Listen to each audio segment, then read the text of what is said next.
welcome everybody to this next IPC Partners Journal Club. Today, John is going to be presenting around vascular access and making peripheral lines a central focus. So just before I hand over to John, I'm just going to run you through some of the things that we always start with IPC Journal Club if you're new for the first time. So IPC Partners are running the Journal Club every 2 weeks at this slot on Wednesday at 3 p.m. And we're running through usually an IPC published paper that's topical, so something that's been published recently in an area of interest. But in terms of the themes about what we're trying to do with IPC Journal Club, we want to generate discussion, we want to exercise critical thinking, hopefully support professional development, and we'd love to try and build a network of enthusiasts and ultimately to try and have a little bit of fun as well. All these sessions are recorded and we now have them on our YouTube channel. So if you ever miss one, you can go to the back catalogue. If you just look up IPC Partners on YouTube, then you can see all our recordings. So without further ado, I'm going to pass you over to John and then I'll pick back up for the Q&A after John has finished to talk about vascular access. Thanks, John. Okay, thank you, Phil. I hope everybody can hear me okay and see the slides that I'm now presenting. It's been a bit of a frenetic start to the Journal Club today with forgotten computers and last minute getting things sorted out. So I do hope that the IT is working out okay. So the topic today is vascular access and infection prevention.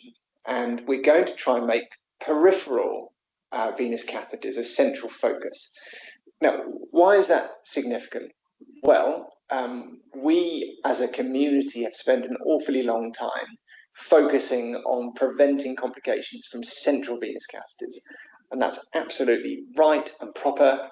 Central venous catheters, CVCs for short, are incredibly risky devices. We know that if they're left in for too long or mismanaged, we get serious complications. I think peripheral lines tend to be the poor relation of central lines in that they are more numerous, they are almost equally at risk of infection and other complications. Some of the information we'll look at later will show us that actually peripheral lines are incredibly common, around 70% of inpatients, and very often fail for various reasons. So we thought it would be useful to spend a bit of time focusing on infection prevention in peripheral lines. Now, this isn't to say by any means that central line infection prevention isn't important. Clearly it is. It's something we've all really committed to and actually done some brilliant work in. I do think, though, there's some uncharted improvement territory around reducing particularly infection risk, but also other complication risks for peripheral lines.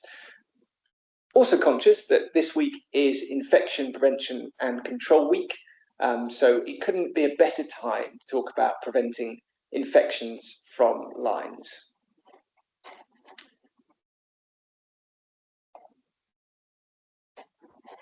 So let's make a start with a little bit of an overview of what we're going to be covering today. So to begin with, we'll think about why is it important to have safe vascular access in general, and then a bit of a focus on peripheral venous catheters and preventing peripheral venous catheter associated complications. And then I'd like to have just a little think towards the end of our discussions around some potential controversies or areas of disagreement around timed removal or clinical indication.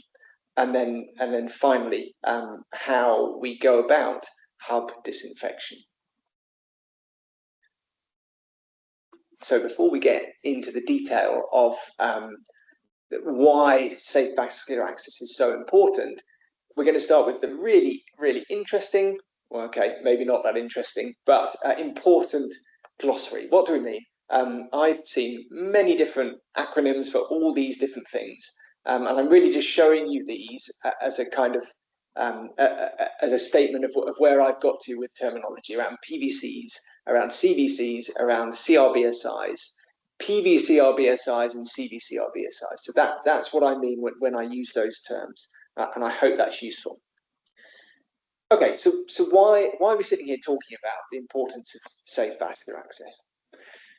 So there's a number of different reasons why this is such an important topic for discussion. It's not surprising that challenges related to vascular access are very often some of the biggest negative experiences that patients have during their inpatient stay. If they have multiple attempts at cannulation, or if they have a line-related complication that then needs to be recited, it's often right at the top of their list of challenges during their hospitalization. From a sort of medical point of view, if we can't get a line in or the right kind of line in, then that results in treatment delays. And those are really significant, both for the individual, but also for the wider department. So, for example, if you have a scenario of a patient in the ED that has difficult vascular access, you have to wait for a specialist to come along, and that can back up the whole ED. Related to that, we sometimes have extra uses of resources that could be spent elsewhere. I'm thinking particularly interventional radiology, anaesthetist coming in as specialist to deal with lines that may be able to be dealt with other ways. Healthcare-associated infection are one of the least common negative outcomes of vascular access challenges, but they're some of the most significant outcomes in terms of the impact on our patients and wider socio-economic impact. Clinical complications are commonplace with lines. The risks of phlebitis, occlusion, line infection, and other complications are really quite common. We'll look at a little bit of data around litigation and reputation damage that can be related to vascular access, and Sharp's injury for staff can be surprisingly common. So if we were to rank the relative frequency of clinical complications related to peripheral venous catheters, what we can see from this really helpful, it's slightly old now, but helpful review and meta-analysis is that infiltration related to the catheter was the most common complication, followed closely by occlusion or mechanical failure, followed by phlebitis, dislodgement, with catheter-related infection affecting only 0.2% peripheral venous catheters. So it's a very small proportion, but if we multiply that by the sheer number of peripheral venous catheters that are in place in our hospitals, then it is a significant number of complications. So some of those challenges related to vascular access are equally relevant for CVCs as they are for PVCs. So why then the focus on PVCs? Well, if we look at the prevalence of healthcare-associated infection in the most recently published point prevalence survey, we see the usual figures around 70% of 7, not 70, 7% of patients with healthcare-associated infection, and the most common healthcare-associated infections, which won't be a surprise to us. But look at that, the prevalence of peripheral venous cannulas in the English point prevalence survey was 43%, so approaching 50% of inpatients, whereas CVCs were only in 7% of patients. So these are common devices that are put into our patients. Interestingly, 37% of ICU-associated BSIs were catheter-related in a separate point prevalence survey.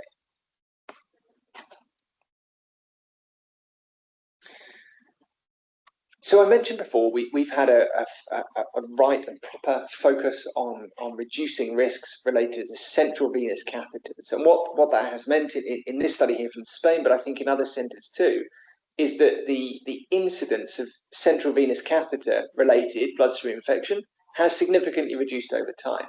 Whereas if we look at the data here, we can see the incidence of PVC-associated catheter-related BSI has remained largely unchanged. And that's not a surprise, because the interventions that have been put in place in this study and elsewhere with Matching Michigan, etc., have been focused on central lines. So it's no surprise that PVC-related, catheter-related BSIs have stayed the same. But what that's meant is that in recent years, the relative proportion of all catheter-related BSIs associated with CVC associated BSIs has increased to the extent that the lines almost overlap now, and that the prevalence or the incidence of CVC associated BSI is almost lower than PVC associated BSI. I'm doing a quiz, by the way, to see how many times I can get associated into a single half-an-hour slot. I hope it's still making some sense as we go through. So I mentioned before, something like 30 to 50% of inpatients will have a peripheral venous catheter at any one time. And these account for a very high proportion of all vascular lines, but it's estimated that something like 70% of inpatients will require a PVC at some stage during their stay. So this is getting towards a universal intervention in modern healthcare. The prevalence of PVC-associated BSI is around 0.2%. That's consistent across studies. But as I mentioned earlier, something like 50% of peripheral venous catheters will fail for one reason or another, and that will mean they'll need to be recited, or other modes of vascular access will need to be sought, and that can be disastrous for a patient that has difficult vascular access.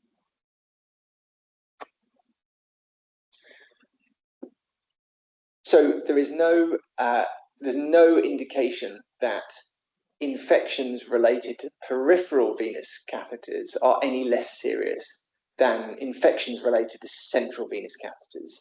So you can see here, this is looking at the ultimate outcome associated with infection mortality associated with line infection. You can see in the red box there at the table, the overall mortality associated with peripheral venous catheters was somewhere between 10 and 15%. And we see the same figure for central venous catheters, perhaps slightly higher for central venous catheters, but not much so, not much more so. In this study, peripheral venous catheters accounted for 40% of catheter-related BSIs. Independent risk factors for mortality were a measure of patient comorbidity at the Charleston School, Staph aureus bacteremia or candidemia. So I think that link with Staph aureus bacteremia is important. We know that Staph aureus bacteremias are often harder to treat than other bacteremias and can be more fatal.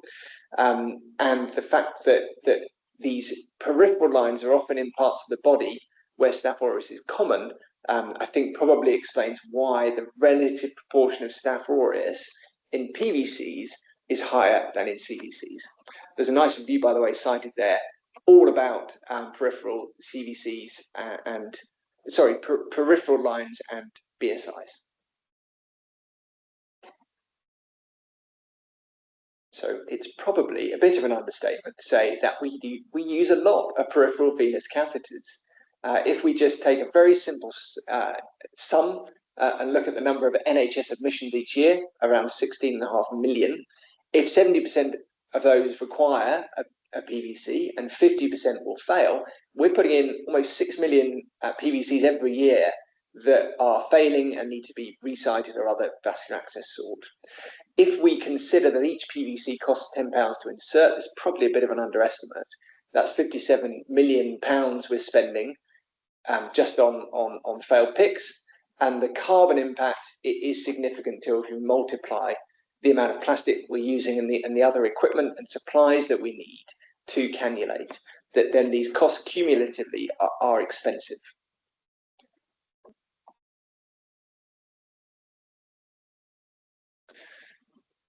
So what can we do then to prevent PVC-related complications? This is a slide that provides a bit of an overview of the guidance and the recommendations around preventing complications in peripheral venous catheters. We need to take care when we're preparing and when we're assessing, looking at the right parts of the body or the optimal parts of the body to use and to put the PVC into, using the optimal equipment for the job at hand.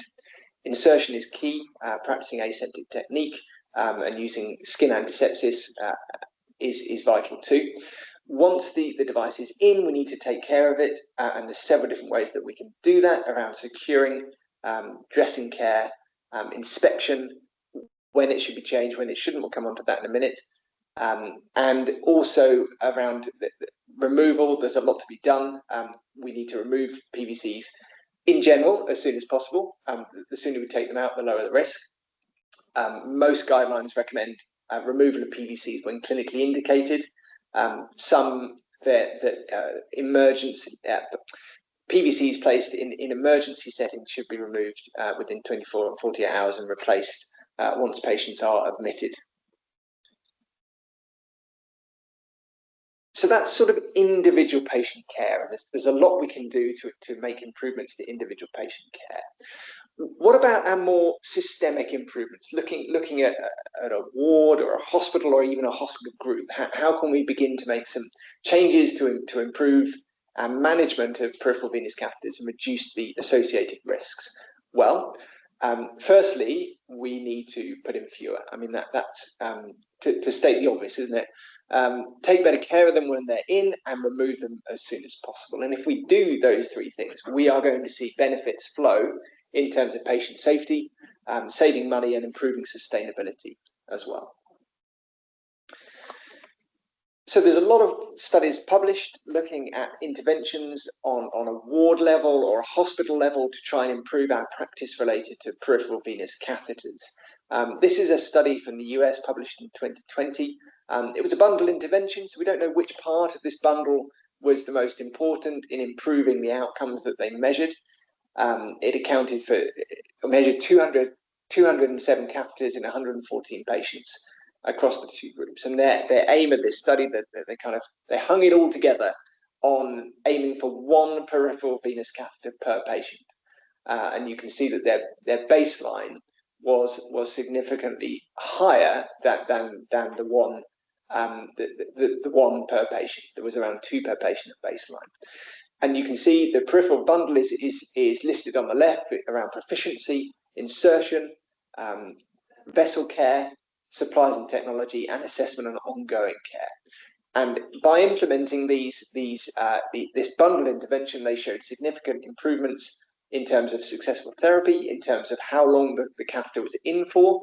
You can see group 1 was in for just over 24 hours.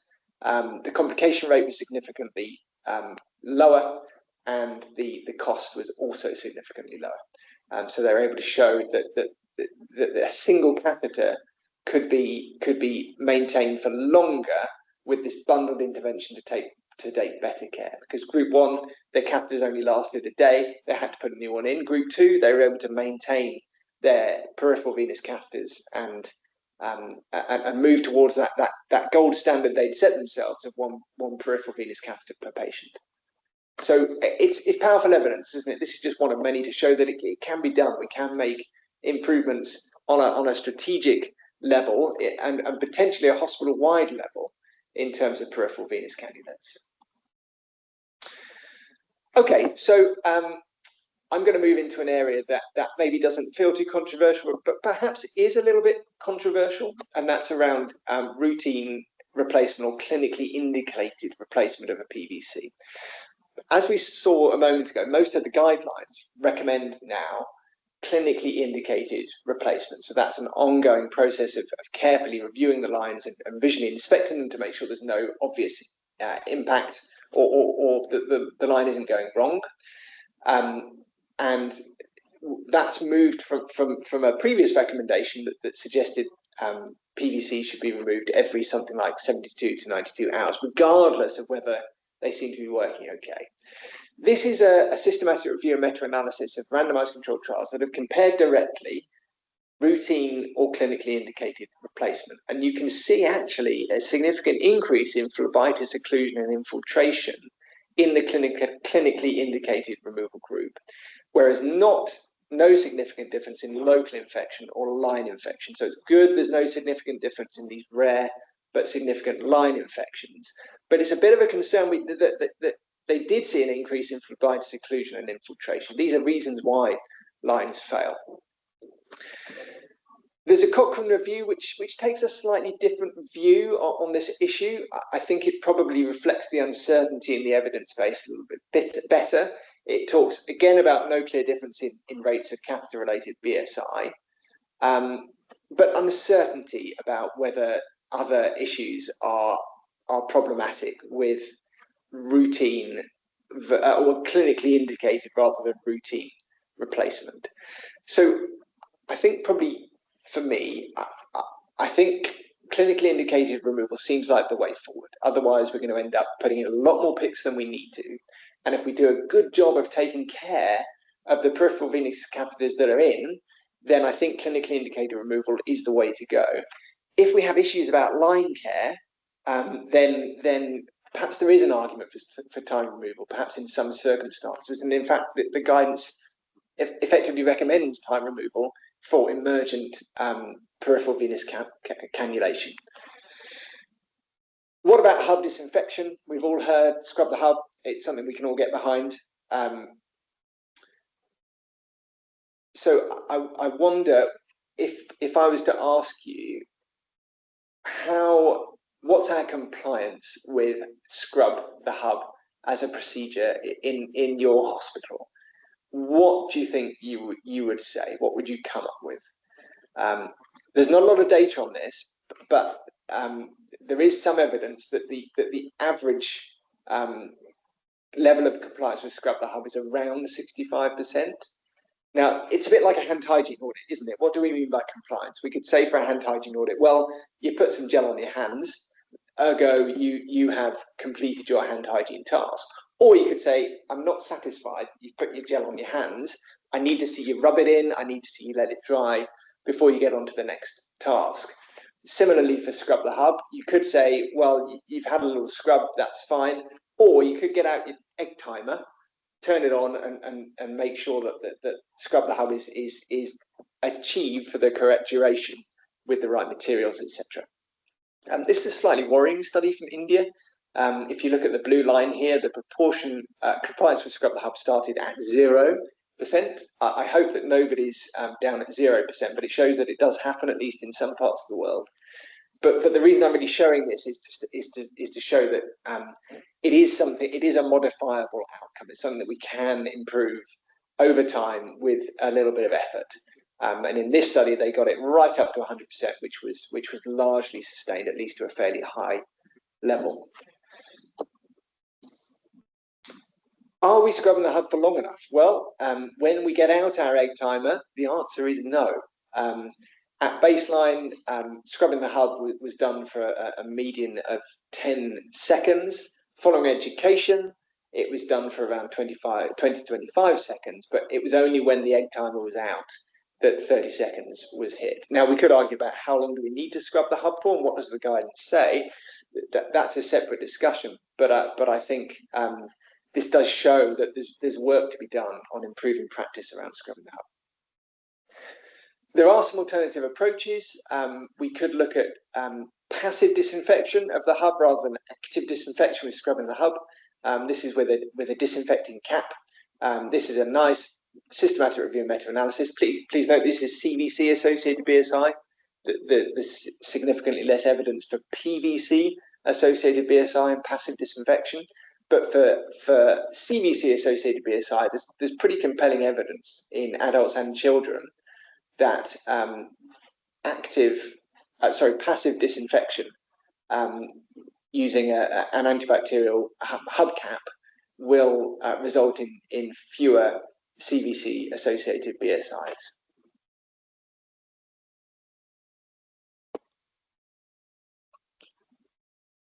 So do we need both active and passive disinfection? If we decide to go down the route of passive disinfection with an antiseptic cap, do we also need to scrub the hub? Well, this is a study where the patients were split into two groups: a standard of care group that used the cap plus hub scrub.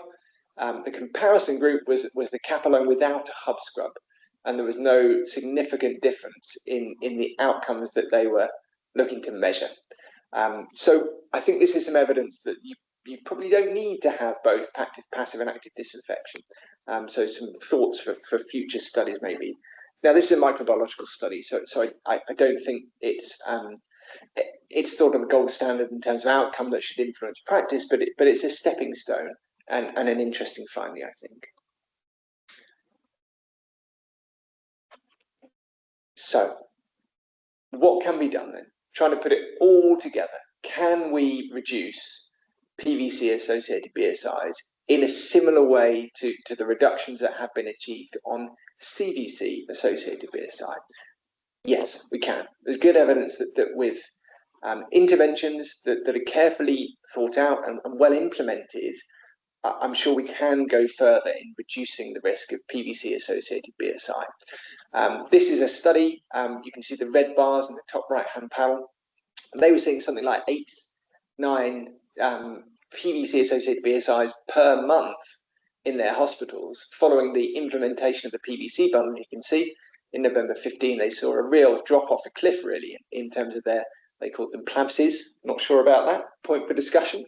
PVC-associated BSIs. And you can see the bundle that they implemented included many of the things we've talked about and the things that you would want to include.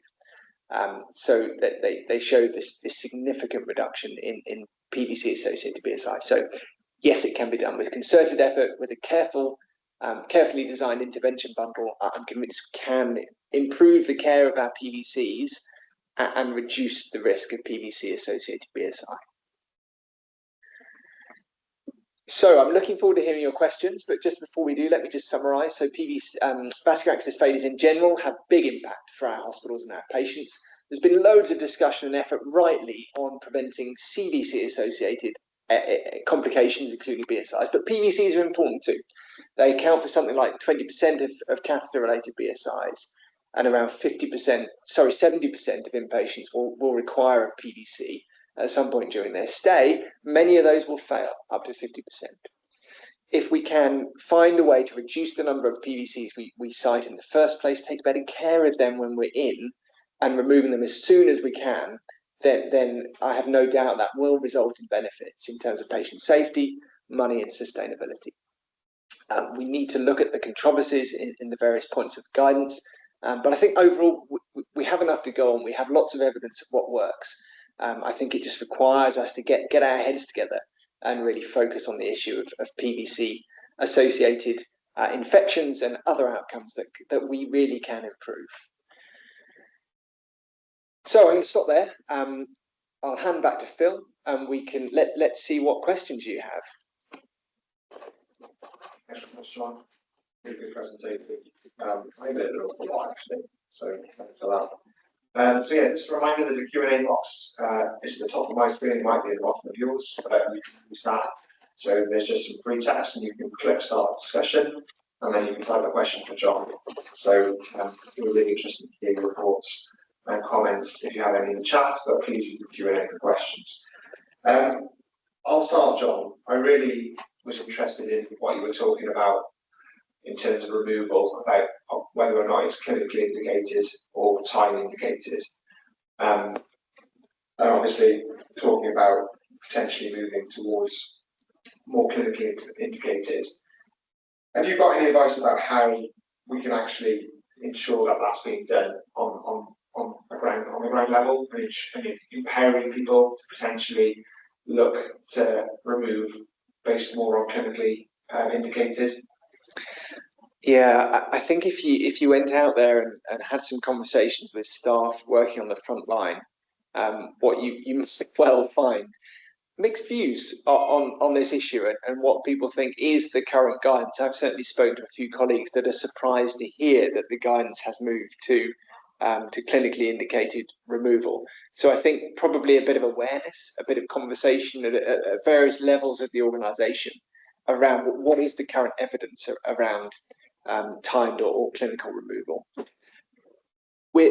There's maybe some opportunities to do a little bit more observational audit and data collection around not only the issue of timed versus clinically indicated removal, but also other aspects of the care of peripheral venous catheters. I'm thinking particularly about scrubbing the hub.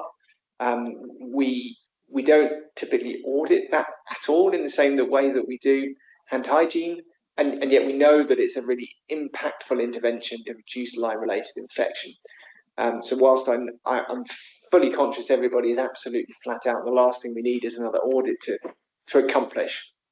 I wonder whether there are some really meaningful audits we could do around the care of peripheral venous catheters, particularly scrubbing the hub, but also when and how they're being removed. And that might help us to identify areas where we need a little bit more focus and a bit more support to get the practice right. Great. That's a really nice segue into a question that we've got. How much do you think that documentation plays a role? Cannula charts are notoriously poorly filled in. Yeah, whenever we review our cases of significant bloodstream infection, I think poor documentation is largely ubiquitous. I think it probably depends on what is missed. I think we should shoot for the moon. We should be absolutely clear that we want full documentation of the insertion, ongoing care, and remove of the device.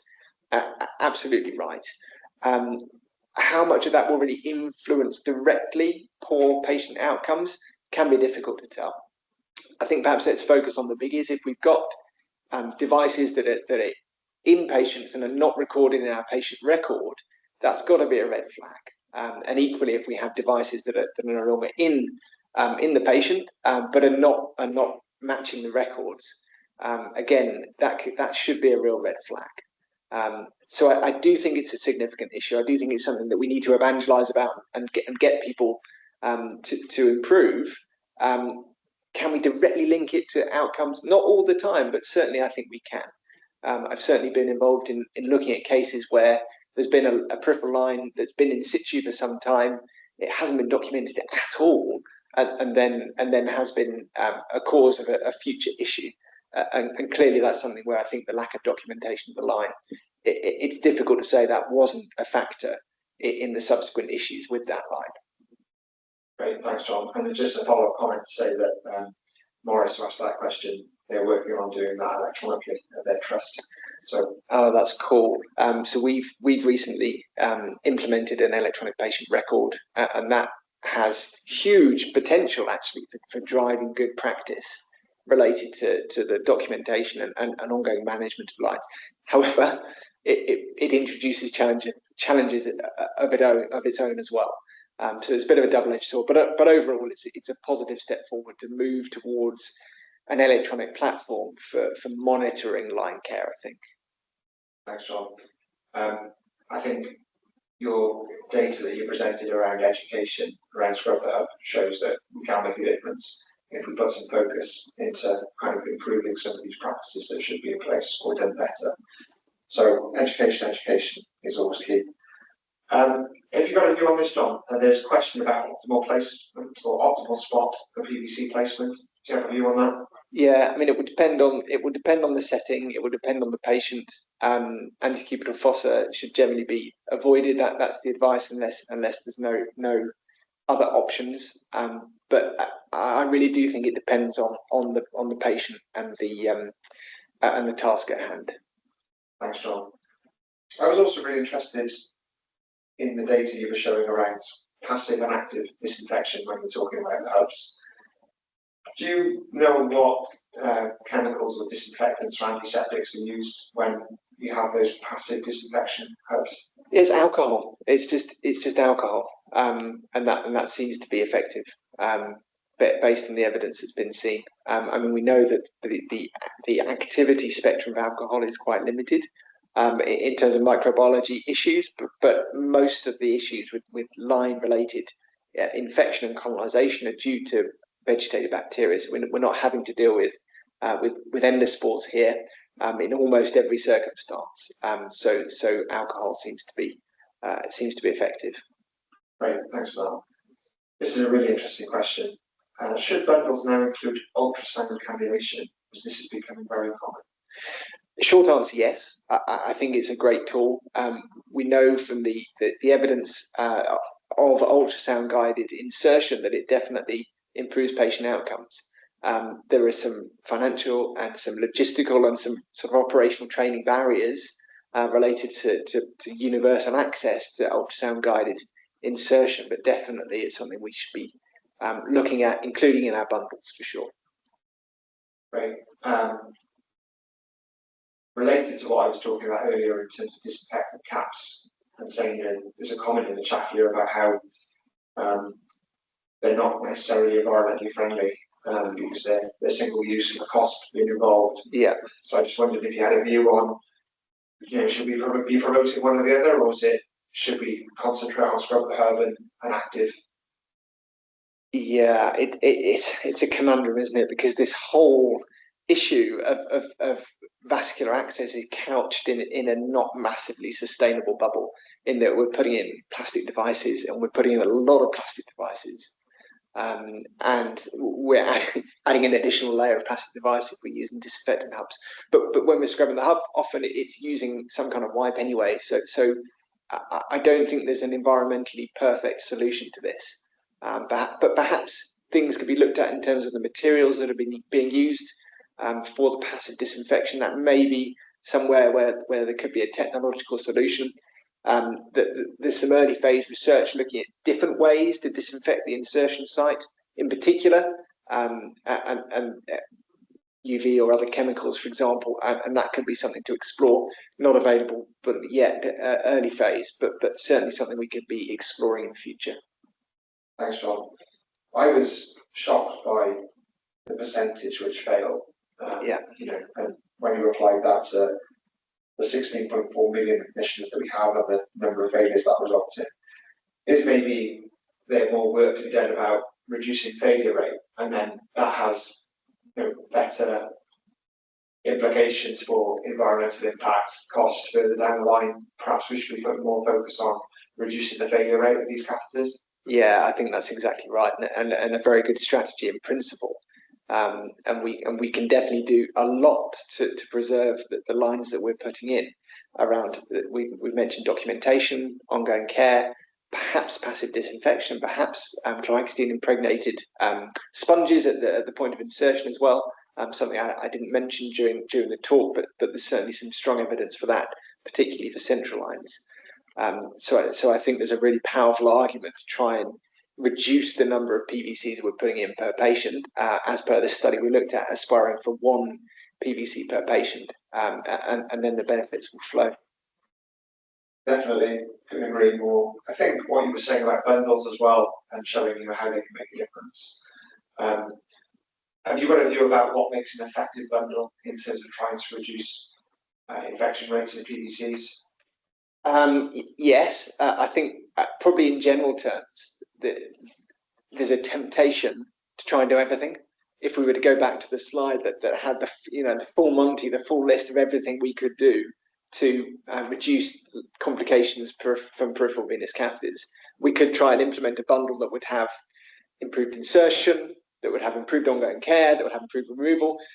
But actually, that may be just too much. We may end up biting off more than we can chew, overloading staff who are already really busy. So I think there's some data that if we have a shopping list with more than 4 things on it, we can't remember the first thing. Just the average human being. So I think keep that intervention bundle as straightforward as you can. Look at the evidence to develop that bundle, and that includes both our local epidemiology, the published evidence, and make sure that it's something that is co-developed with the people who are actually going to implement it. And then once you've got the bundle ready, make sure the impact is monitored, because then you can demonstrate impact, and it'll be a lot easier next time you come and suggest the next intervention bundle for the next healthcare associated infection. Really thorough answer. I couldn't agree more with what you were saying there about making sure you measure the impact.